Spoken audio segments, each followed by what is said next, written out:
ఓం ఆనందమయీ చైతన్యమయీ సత్యమయీ పరమే ఓం నమో భగవతే శ్రీ అరవిందాయ. నా జీవితం గురించి ఎవరూ వ్రాయలేరు. ఎందుకంటే మనుషులు తెలుసుకోవటానికి అది ఉపరితలంపై జీవించినది కాదు అన్నారు శ్రీ అరవిందులు. 1950 డిసెంబర్ 5న భూరంగం నుంచి వారు నిష్క్రమించటం వెనుక ఉన్న మార్మిక సత్యం మనలాంటి సాధారణ మానవ మేధకు అంతు చిక్కనిది.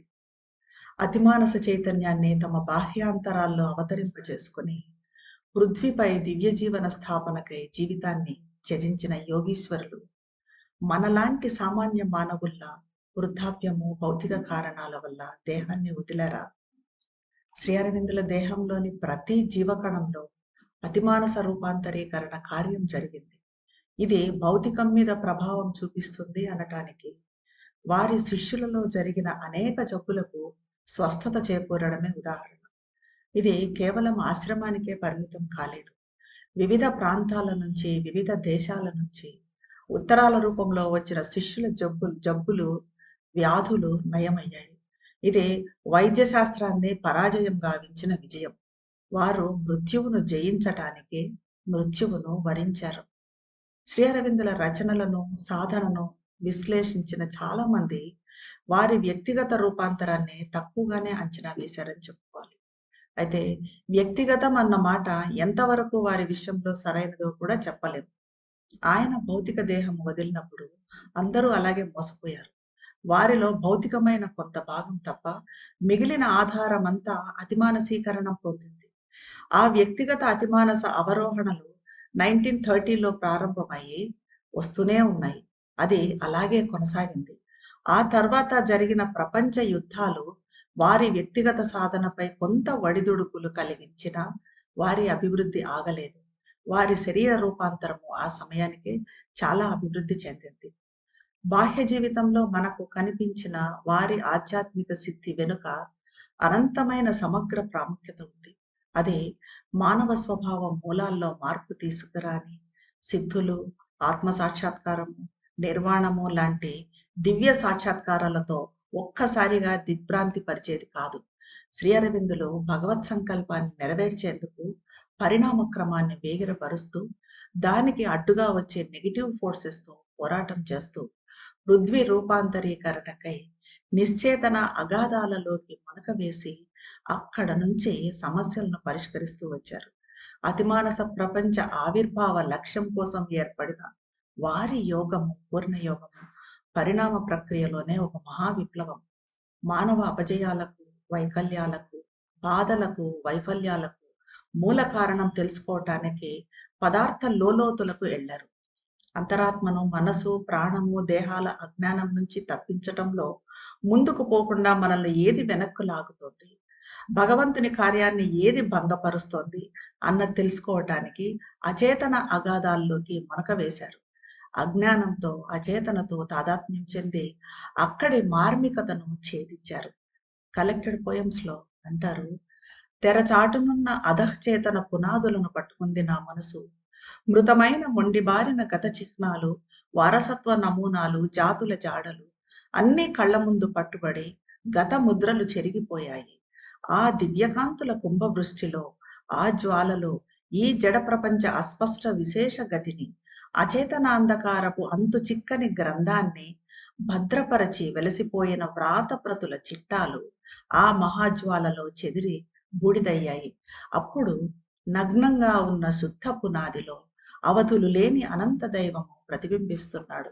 నగ్నంగా వదలబడిన ఆ విస్తృత పవిత్ర స్వచ్ఛమైన పునాది దైవం అనంతత్వానికి అవధులు లేని దర్పణంలా ఉంది అంటారు.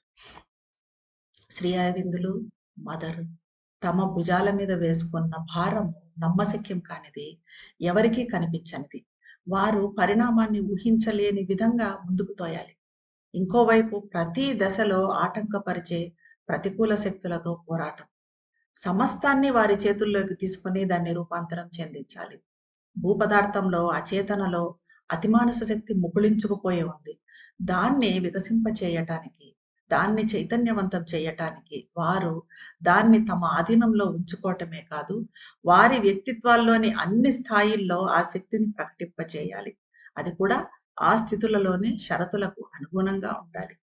అస్తిత్వంలో ఉన్న మొత్తం ఎంత చిన్నదైనా వారు చేసే పని పరిధికి ఆవల ఉండకూడదు. ఎందుకంటే అతిమానసం సత్య చైతన్యం. అది ఐక్యపరిచే చైతన్యం. అందుకే ఈ రూపాంతరీకరణ ప్రక్రియలోకి ఏది తీసుకోకపోయినా, అది ఎంత చిన్నదైనా, ప్రాముఖ్యం లేనిదైనా దాన్ని నిరుత్సాహపరుస్తుంది. అంతా చేసేదాకా ఏదీ వాస్తవంగా జరిగినట్టు కాదు. అంతా పరివర్తన చెందకపోతే ఏదీ మారదు. అందుకే శ్రీ అరవిందులు అంటారు, ఈ యోగంలో ఏది ఉపయోగించకూడదన్నంత చిన్నది కాదు, ప్రయత్నించకూడదు అన్నంత పెద్దది కాదు అంటారు.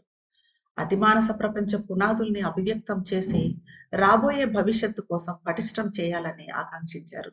అయితే అద్భుతాల కోసం ఆత్రపడే మనుషులందరిలాగే వారిని అనుసరించిన వారు కూడా వారి మాటల్ని తమ తమ అమాయకత్వంతో ఇష్టానుసారం వాటికి అర్థం చెప్పారు. అవతార కార్యం ఎంతో వేగంగా శక్తివంతంగా జరుగుతుంది. అది అద్భుతమైనప్పటికీ అది కూడా ఈ పరిణామంలోని ఆ క్రియాశక్తి చేత నిర్మించబడిన పద్ధతులను పరిగణనలోకి తీసుకోవాలి అని మర్చిపోతారు. విశ్వ సంస్కారం మొత్తము ఈ క్రియాశక్తి కృషికి వ్యతిరేకంగా పనిచేస్తుంది. నిరోధ్ కూడా చివరకు తన గురువులు చేపట్టిన కార్యము నిదానంగా సాగుతోందన్న ఉద్దేశంతో ఉన్నప్పుడు శ్రీ అరవిందులు అతన్ని అడిగారు, నీ హేతువాద మనసును ఏది తృప్తిపరచగలదు? 3 సంవత్సరాల, 3 నెలల లేక 3 వారాల? సామాన్య పరిణామము ప్రకృతి మామూలు నడకలో 30,000 సంవత్సరాల నుండి 3,00,000 సంవత్సరాలు పడుతుందని తెలిసినప్పుడు 30 ఏళ్ల కాల పరిమితిలో మార్పు సంభవించడం అంటే అది మామూలు విషయం కాదు. అది నత్తనడక కాదు అన్నారు. ఇదే ఈ సంభాషణ 1936లో జరిగింది. అప్పటికి వారు చేసిన 30 ఏళ్ల సాధన తర్వాత అతిమానస అభివ్యక్తి వచ్చి తీరుతుందని భావించారు. శ్రీ అరవిందులు మదరు సంభవమని భావించిన ఎన్నోసార్లు మళ్లీ మళ్లీ దుష్టశక్తుల ప్రభావం వల్ల వాయిదా పడటం జరిగింది. విశ్వస్థితుల పోరాటంలో అనిశ్చిత స్థితితో వారు యుద్ధం చేశారు. దాంతో మనం ఊహించలేనంత తీవ్ర బాధను అనుభవించారు. గాడ్స్ లేబర్ పోయంలో అంటారు, he who would bring the heavens here must descend himself into clay and the burden of earthly nature bear and tread the dolorous way. I have labored and suffered in matters night to bring the fire to man, but the hate of hell and human spite are my meed since the world began. స్వర్గాలను భూమిపైకి తీసుకురావాలనుకునే వారు తనకు తాను బురదలోకి దిగాలి. తుచ్చమైన పృథ్వీ ప్రకృతి భారాన్ని మోస్తూ క్షుభితమైన ఆ మార్గంలో నడవాలి. నా దైవాన్ని బలవంత పెడుతూ నేను క్రిందకు దిగి వచ్చాను. జనన మరణ ద్వారాల మధ్యన అజ్ఞానంతో శ్రమిస్తున్న మానవ అభివృద్ధికై ఈ అపరిశుద్ధ భూమిపైకి వచ్చాను. ఈ మలినము బురదల భయ విహ్వలిత మధ్యన సువర్ణ నది ఆలాపించే గీతానికి ఒక శయ్యను, మరణరహిత జ్వాలకు ఒక గృహాన్ని ఏర్పరచటానికి లోతుగా మరింత దీర్ఘంగా తవ్వాను. ఈ జ్వాలను మనిషికి అందించటానికి పదార్థ నిశీదిలో శ్రమించాను, బాధపడ్డాను. కానీ నరక ద్వేషం, మానవ పగ ప్రపంచం ప్రారంభం నుంచి నాకు దక్కిన బహుమానం అన్నారు. శ్రీ అరవిందులు నిర్వర్తించిన మహత్ కార్యము, చేసిన మహాత్యాగము నిరోద్బరన్ అన్నట్లుగా మనకు పరమశివుని గుర్తుకు తెస్తుంది. A dreadful chord of sympathy can tie all suffering into his single grief and make all agony in all the worlds his own. The poison of the world has stained his throat. కరుణకు చెందిన ఒక దుర్భర బంధంతో సమస్త బాధను తన ఒంటరి దుఃఖానికి బంధించి సకల ప్రపంచాల వేదనను ఆయన సొంతం చేసుకున్నాడు. ప్రపంచంలోని విషపు మరక ఆయన గొంతుపై నీలి మచ్చను మిగిల్చింది. శ్రీ అరవిందుల దేహ పరిత్యాగం గురించి మదరు శ్రీ అరవిందుల మధ్యన 2 సార్లు సంభాషణ జరిగింది. ఒకటి 1949లో, ఇంకోసారి 1938లో, అంటే వారి ప్రమాదానికి ముందు. ఒక విషయాన్ని శ్రీ అరవిందుల మదర్తో చాలాసార్లు చెప్పారు. మనిద్దరం ఒకే సమయంలో ఈ పృథ్వీపై ఉండటం కుదరదు, ఎవరో ఒకరం నిష్క్రమించాల్సి ఉంటుంది అని. అలా చెప్పినప్పుడు మదర్ అన్నారు, నేను తయారుగా ఉన్నాను, నేను వెళతాను అన్నారు. శ్రీ అరవిందులు దాన్ని అంగీకరించలేదు. నువ్వు వెళ్ళలేవు, నాకన్నా నీ శరీరము మంచి స్థితిని కలిగి ఉంది. నాకన్నా నువ్వు రూపాంతరాన్ని బాగా సాధించగలవు అన్నారు. కానీ వారి దేహత్యాగం గురించి మదర్‌కు తెలీదు. ఏ విధంగానూ శ్రీ అరవిందులు ప్రాణత్యాగం చేస్తారని చివరి క్షణం దాకా నేను అనుకోలేదు అన్నారు మదర్. శ్రీ అరవిందుల దేహ త్యాగ ఫలితంగానే అతిమానస చైతన్యము తత్సంబంధ శక్తులు భువిపై అవతరించాయి. 1956 లీపు సంవత్సరం ఫిబ్రవరి 29న అతిమానస మహాద్భుతం జరిగింది. పృథ్వీ ప్రారంభం నుంచి కమ్ముకున్న పొగమంచును చీల్చుకొని సూర్యుడు ప్రకాశించాడు. ఓ నూతన ఉదయానికి ప్రారంభం జరిగింది. ఆ రోజు దైవం స్పష్టమైన ప్రత్యక్ష ఉనికికి నిదర్శనం. ఆ అతిమానస అవతారం ఏ ఆశయంతో ఈ పృథ్వీపై అవతరించిందో ఆ కార్యము నెరవేరింది. ఇది ఒక నూతన పరిణామం. దీని నుంచి దివ్యజాతి పరిణామం ప్రారంభం కాగలదు. అయితే 1950 డిసెంబర్ 5న శ్రీ అరవిందులు భౌతికం నుంచి విరమించుకున్నారు అంటే వారిలో ఏదో లోపించింది అని కాదు. అది పరిణమిస్తున్న భూ చైతన్య సంక్షోభ స్థితి, నిశ్చేతనపై దివ్య ఆక్రమణ వల్ల ఉప్పొంగిన విప్లవాత్మక ఛాయ వారి జీవితంలోకి మళ్ళీ యురేమిక్ కోమాకు దారితీసింది. దీనిని వారు అనుకున్న కార్యానికి ఒక నిగూఢ అవకాశంగా తన మర్త్య స్థితికి ఉపయోగించుకున్నారు. వారికెప్పుడు వ్యక్తిగత సాక్షాత్కారం కన్నా మర్త్య స్థితిని జయించడమే ముఖ్యం. అక్కడ మర్త్యతతో చేసిన పోరాటం ఉంది. ఆ పోరాటంతో పాటు విశాల ప్రశాంత సమ్మతి ఉంది. His soul lived as eternity's delegate. His mind was like a fire assailing heaven. His will a hunter in the trails of light. An ocean impulse lifted every breath. Each action left the footprints of God. ఆయన అంతరాత్మ అనంతుని ప్రతినిధిలా నివసించింది. ఆయన మనసు స్వర్గాన్ని దాడి చేసే ఒక జ్వాల. ఆయన సంకల్పం కాంతి జాడలను వేటాడే యోధ. ఒక మహాసముద్ర ప్రచోదన ప్రతి శ్వాసను ఉద్ధరించింది. ప్రతి చర్య భగవంతుని పాదముద్రలను వదిలింది. 1926లో వారి సాధనలో ఒక నిర్ణాయక విజయమని చెప్పగలిగే విజయాన్ని సాధించి వారి సన్నిహిత అనుచరులు విస్మయానికి నిరాశకు లోనయ్యేట్టుగా సంపూర్ణ ఏకాంతంలోకి ఉపసంహరించుకున్నారు. వారి తుది విజయము భౌతికంలోకి అతిమానస అవతరణ సంప్రాప్తించే సమయంలో అన్నిటికంటే గొప్పదైన 1950 డిసెంబర్ 5 నాటి ఈ ఉపసంహరణ ఏమాత్రం ఊహించని విధంగా అత్యంత నిగూఢ రీతిలో జరిగింది. ఒక్క విషయం మాత్రం మనకు ఖచ్చితంగా తెలుసు. శ్రీ అరవిందులు మృత్యువు వాత పడలేదు. వారిది ఇచ్ఛా మృత్యు, ఐచ్ఛిక ఉపసంహరణ. మదర్ దివ్యమాత దీన్ని ఇలా స్పష్టం చేశారు. మన ప్రభువు మన కోసం తమను తాము పూర్తిగా త్యాగం చేసుకున్నారు.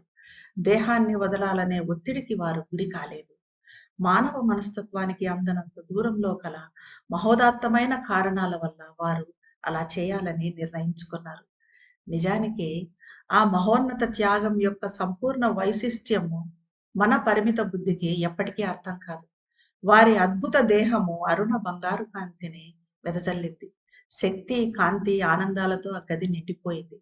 ఎంతో మంది వేల కొద్ది సాధక సందర్శకులు విభ్రాంతి చెందారు, మూగబోయారు, దుఃఖంలో మునిగిపోయారు. వారి దేహము 5 రోజుల పాటు కళావిహీనం కాకుండా తేజోమాన ప్రకాశాన్ని వెదజల్లింది. శ్రీ అరవిందుల పార్థివ దేహాన్ని పరీక్షించడానికి వచ్చిన ఫ్రెంచ్ డాక్టరు వారి దేహాన్ని పరీక్షించి అది ఒక అద్భుతంగా ప్రకటించాడు. ఎందుకంటే ఎక్కడ దేహ నశింపు లక్షణాలు లేవు. ఇలాంటి సంఘటన ఇప్పటి వరకు దేశంలో జరగలేదు. కొందరు మహాయోగులనబడేవారు, సజీవ సమాధి చేయబడిన వారు కూడా ఈ విధమైన అద్భుతం ప్రదర్శించలేదు. ఈ దేశ చరిత్రలో ఏ యోగి మరణం తర్వాత తన శరీరాన్ని ఈ విధంగా సజీవంగా కాపాడుకోలేదు. వారి భౌతిక విరమణ సమయానికి శ్రీ అరవిందులు విశ్వాతీత పురుష కన్నా అధిక స్థితిలో ఉన్నారు. వారు ఒకసారి దైవంగా మానవుడుగా ఉండగల, ఒకేసారి దైవంగా మానవుడుగా ఉండగల లయించని ఒక సూక్ష్మ శరీరంలో క్రియాశీలకంగా ఉన్నారు. పూర్వ ఋషులు, ప్రవక్తలు అవతారాల కన్నా ఎక్కువగా అనంత దివ్య పురుషులుగా భౌతిక ప్రపంచంతో నిరంతర స్పర్శలో ఉన్నారు. మృత్యోర్మ అమృతంగమయ అన్న అతిమానస సూర్యకాంతి పథాన్ని సావిత్రి మహాకావ్యం ద్వారా ప్రపంచానికి అందించారు. మనం ప్రేమిస్తున్న మన దివ్య గురువులు మనకు కనిపించకుండా కార్యనిర్వహణలో నిమగ్నమై ఉన్నారు. వారు మనకు భౌతికంగానే కనిపించకపోవటం దివ్య మార్తాండుని దివ్యాస్తమయం. మార్తాండునిలా మరుగున పడ్డప్పటికీ వారి శక్తి భూతత్వ తెరల వెనుక నుంచి కార్యాచరణ చేపడుతుంది. కనుక మదర్ దివ్యమాత చెప్పినట్టుగా శ్రీ అరవిందుల కోసం మనం దుఃఖించటము ఆయనను అవమానించటమే అవుతుంది. ఎందుకంటే వారు సచేతనంగా సజీవంగా మనతో ఉన్నారు. ధన్యవాదాలు.